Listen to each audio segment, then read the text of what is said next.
Jamie Foxx and Cameron Diaz are teaming up for Netflix's next big action comedy. That's right, folks. You hear me. Jamie Foxx and Cameron Diaz, you probably piqued your interest much as I did as well, too.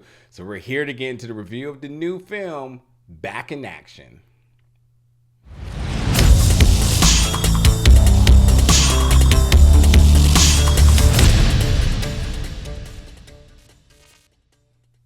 What's up, everybody? Welcome back to the channel today for another review. And today we're going to be reviewing the new film Back in Action, coming to Netflix January 17th. So this film is directed by Seth Gordon. And if you are familiar with Seth's work, some of his recent projects, The Lost City, Pixels, you sort of get sort of like that tone, sort of his demo in which he targets with his projects. And this one definitely follows suit. Also, he's the EP on the Goldbergs, just to kind of give you just more of an idea in terms of the type of director, his demo, his audience, and his work. And this one definitely follows suit. Now, granted, when you have Cameron Diaz and you have Jamie Foxx, I mean, it's an even bigger indication that you know you're going to get some laughs in there. This film is going to be unserious, and certainly it was. Now, before I get into what's all going on in this film, I gotta say, man, it's truly a blessing to have Jamie on screen.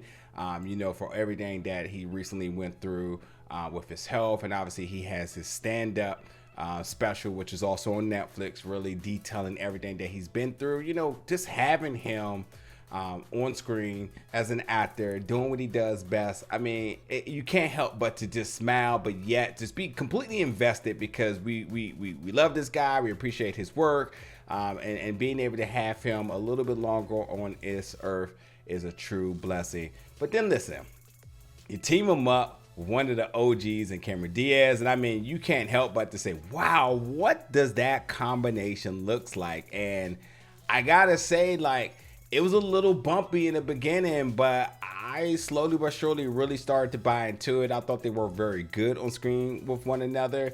They're obviously two big stars, and I think they really do share the screen together very good, very organic in a way. But like I said, it took a little while for me to warm up to it and really buy into their characters. But after a while, I was kind of like, yeah, you know what? I can get behind this. I definitely could get behind this. But in this film, it is about former CIA spies Emily and Matt, which is Cameron and Jamie, respectfully, as they're pulled back into espionage after their secret identities are exposed. So let me give a little bit more detail, because that is the quick synopsis of it.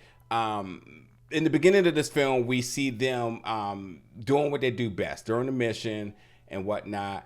And when they have a opportunity to kind of go off the grid, to kind of allow folks to believe that they have died in a tragic accident after a mission they were sent on by the CIA, they say, hey, this is an opportunity for us to like really reclaim our lives and start a family together. So they found this as a way out, and they took it.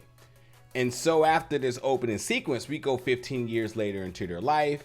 Now they have two kids. They are trying to adult. We see them still having a pretty rough time in terms of connecting with their kids, or having a bond, and ultimately telling them the truth. Because I mean, with so much of their life being a secret, you know, and as kids get older and they start to inquire and question and ultimately be suspicious of some of their activities in their past, it just obviously just really amounts to lies on lies. But like, hey, they're trying to figure it out, but also trying to adapt to being into this life and not thirsting the desire to go back into the world of being a spy.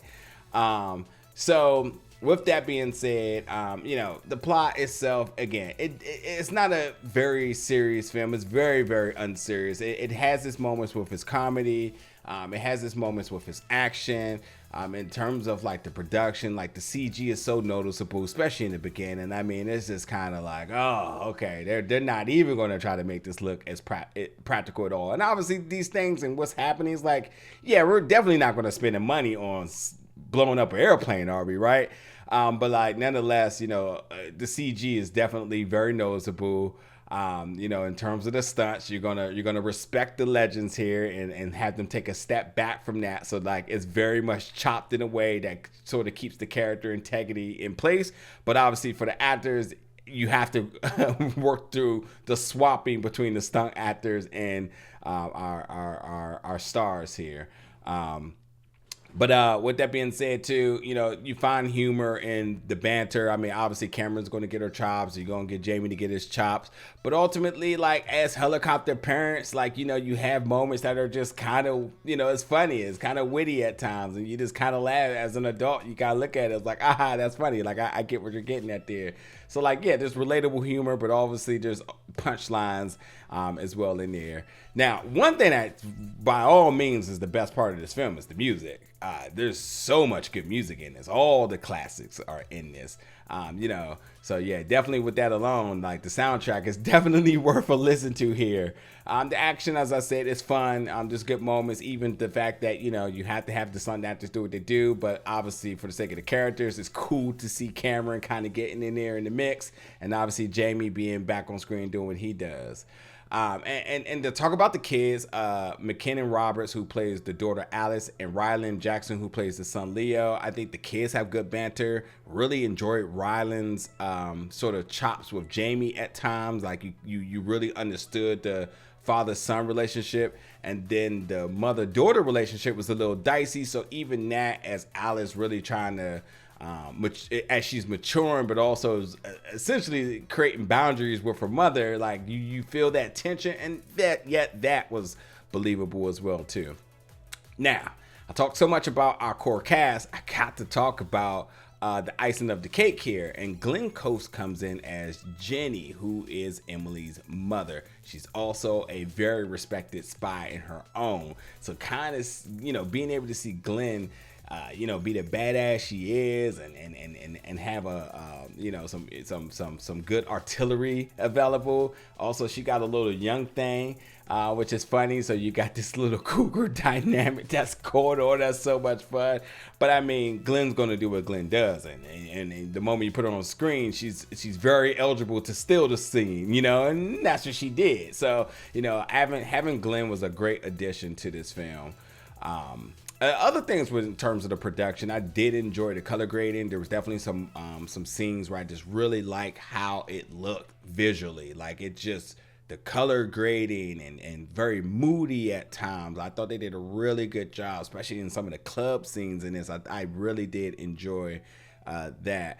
And for overall, like, it was a fun watch. It's on Netflix, so I'm not too mad at it. But like, I do think the film was much longer than it needed to be. I wasn't really at all invested into the villains. I never felt like there was a true legitimate threat.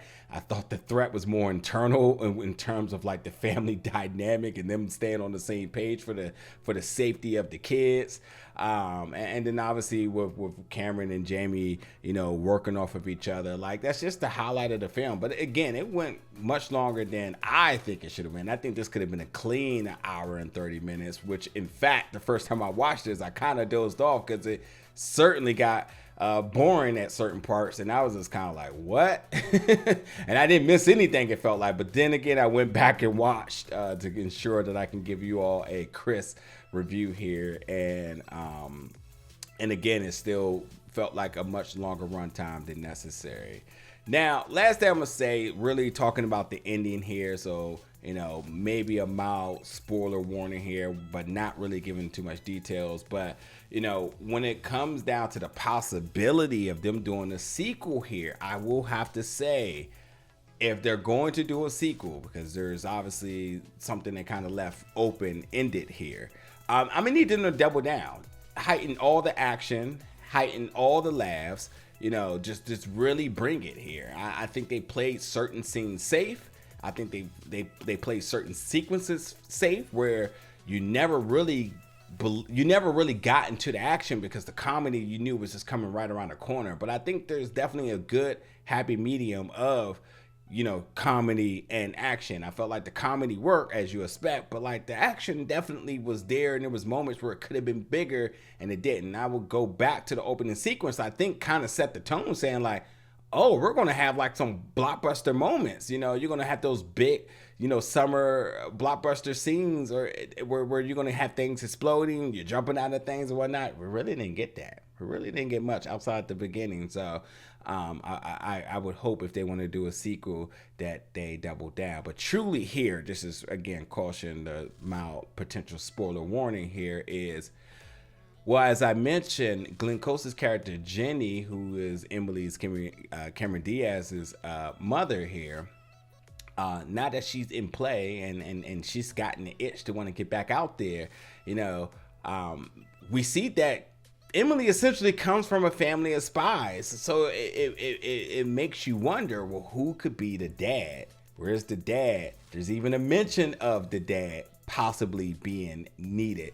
So I asked, if Glenn Close is the mother, who should play the dad? That I've been trying to think about since I watched. It's like, who would be a good person to come in for the sequel and to be able to riff off of Glenn, and it just really heightens the comedy to the next level, but also somebody that potentially could have a little bit of a action background. And the one thing I will say, considering that Jenny likes her a little young thing, it's going to be interesting to see who they cast and what type of person that person is, and do they also have somebody. So I don't know, it's intriguing to see what they might be able to do going forward. But of all the people I mentioned, there's obviously other people that was attached to this. I think, one person I saw that I wish we could have got a little bit more was Bashir, and I don't know how to pronounce his last name, as Coach Chris. But this guy, who is one of the writers and creators of the show Southside, I mean, you don't find a much funnier guy than him. And the fact that he was in this, and I kind of was thinking like, man, I wish we could have just more and more and more of him. So I hopefully they bring him back to have him do what he does best. So there is that. But nonetheless, yeah, check it out. Look, Back in Action is on Netflix January 17th. Jamie Foxx, we love Jamie Foxx. We love Cameron Diaz. So why not check it out and see what you think? Could be a very chill popcorn flick for the weekend. Check it out. Why not? But until the next review, jump in the comments, folks. Let me know your thoughts, your excitement for this one. And as always, stick around for more reviews and content very soon. Thank you for watching.